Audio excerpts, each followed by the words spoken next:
नमस्कार, मी मयुरी वर्मा. विकास समाचार मध्ये आपलं स्वागत. मुंबई अहमदाबाद राष्ट्रीय महामार्गावरील घोडबंदर येथील जुन्या वर्सोवा पुलावर 23 जून रोजी सोमवारी दुपारी सुमारे 11:30 वाजेच्या सुमारास एक भीषण अपघात घडला.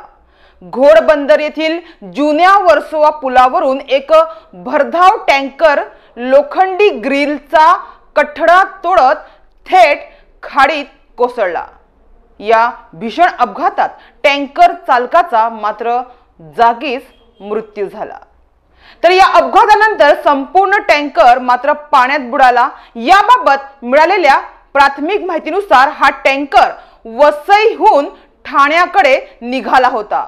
दरम्यान गुजरातहून मुंबईकडे येणाऱ्या लेनवर या टँकरने पुढे चाललेल्या लाकडांनी भरलेल्या एका ट्रेलरला जोरदार धडक दिली आणि त्याच दरम्यान टँकर चालक गोंधळून गेला आणि त्याने गाडीचं स्टेअरिंग वळवण्याचा प्रयत्न केला. मात्र नियंत्रण सुटल्याने टँकर पुलाच्या कठड्याला धडकून खाली खाडीत कोसळला.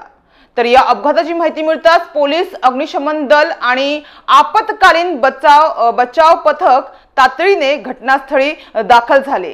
क्रेनच्या साहाय्याने टँकर उचलून बाहेर काढण्यात आले.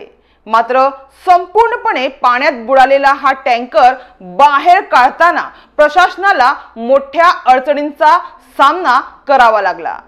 तर या अपघातामुळे घोडबंदर परिसरात काही काळ वाहतूक कोंडी निर्माण झाली होती.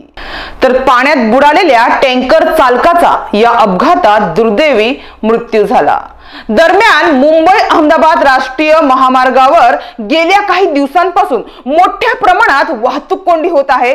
सोमवारी 23 जून रोजी चिल्हार फाटा ते खानिवडे पर्यंत वाहतूक कोंडी झाल्याचे चित्र होते. एकंदरीत महामार्ग प्रशासनाच्या ढिसाळ कारभाराचा फटका प्रवासी, रुग्ण आणि वाहन चालकांना बसत आहे.